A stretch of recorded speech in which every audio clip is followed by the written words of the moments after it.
What's up, man? It's your big brother K-Rino back at McGregor Park, and we all showing love and respect for brother Martin Luther King, and every hood in America got a Martin Luther King Boulevard, a Martin Luther King Street, Martin Luther King Drive. Every hood in the United States has that. And we are no different. I grew up all up and down Martin Luther King Boulevard, in my city, man. I lived all the way up and down, but my whole life was spent on Martin Luther King Boulevard for the most part. Um, I'm gonna get off subject for a minute because I want to show y'all this old slanted tree. This tree been slanted like that here at McGregor Park for like years, man. It's like you see all these other trees, they standing straight up, but this boy is on that lean. He on that lean. The tree right there, boy, he on that lean. He on that. No, I'm just talking. But I want to give y'all some game on Martin Luther King real quick, and don't take it the wrong way when I say give y'all some game. That just means information. Game means giving all my experience. That's what it stands for. So basically, just to tell y'all that a lot of the images and portrayals of Martin Luther King are not 100%. I won't say they're not accurate. I'll just say that a lot of what he evolved into and what he grew to eventually stand for got intentionally lost in the sauce, and his legacy has been watered down and reduced to just we shall overcome and fighting for integration and marching and pushing to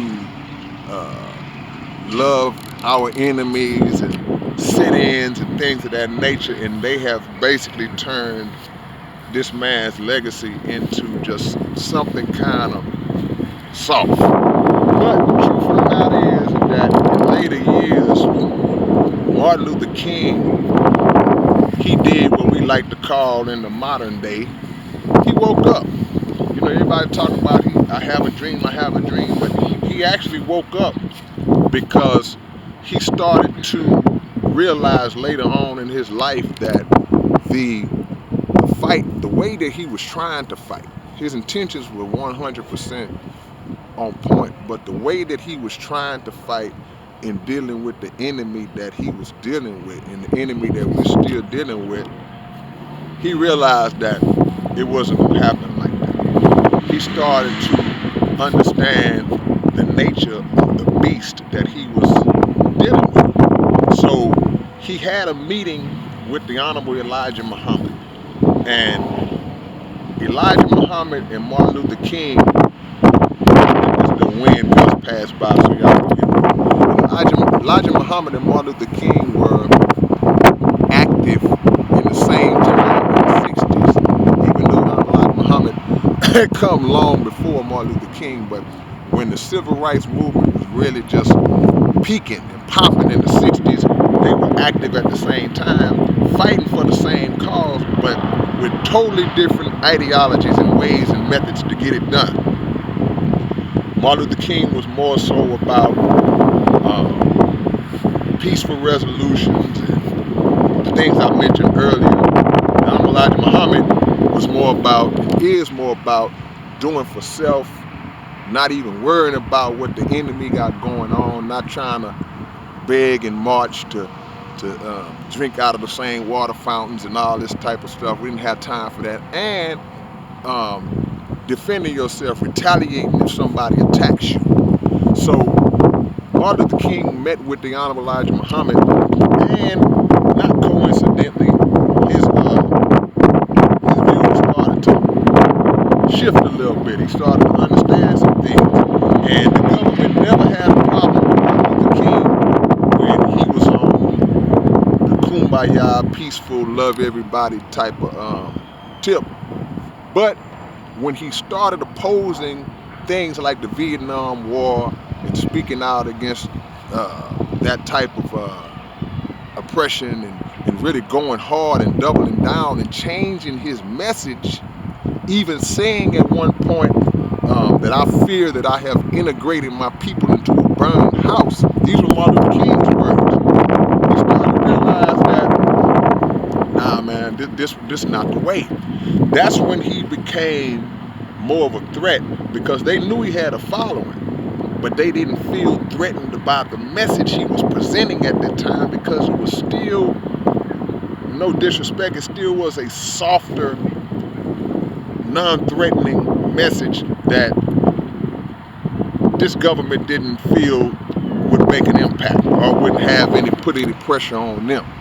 They feared Elijah Muhammad more than they feared Martin Luther King. But when he started speaking out against the war, when he started to really, really get bolder in his speech and calling the enemy out for who he was, they started to really ramp it up to take action against him. So that's the Martin Luther King that we have grown to love. The Martin Luther King that would hold boycotts and say, let's redistribute the pain and take our dollars away from those who don't respect us and appreciate us. That's the Martin Luther King that they don't teach black people about in black history classes. They don't teach you about him.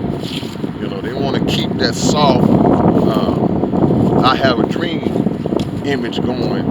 And that's cool, but if we knew if we knew what Martin Luther King grew into, trust and believe, it would have had a greater impact on at least 2 generations, in my opinion. Definitely my opinion. So I'm gonna go over here and get a shot of the statue, because McGregor Park erected a statue of Martin Luther King some years back. I was here when they first did it, but I'm glad that they put this up. We'll show it to you from the back here. Then we'll come around to the front. Show respect to the man. I gotta get to where his mind really was.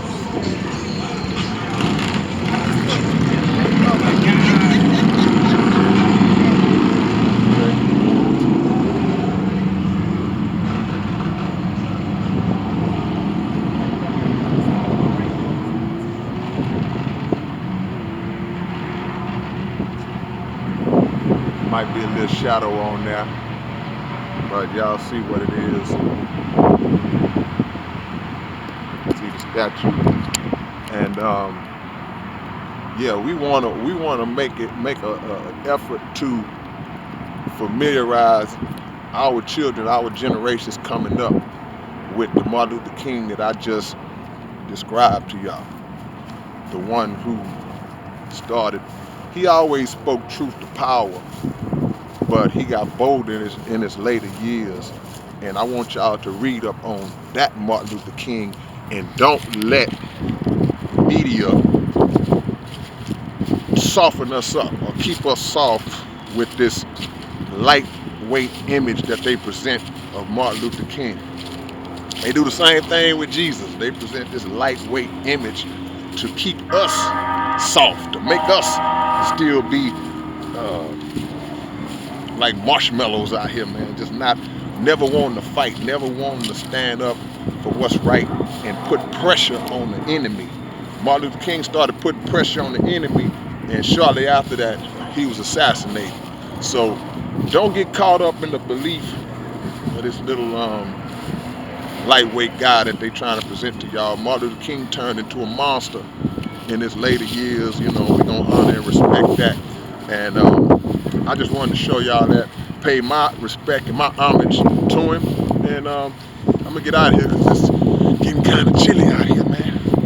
Big brother just got through hooping, man. So I'm gonna go home and freshen up. And I'll see y'all when I see y'all, man. All right, man. Peace.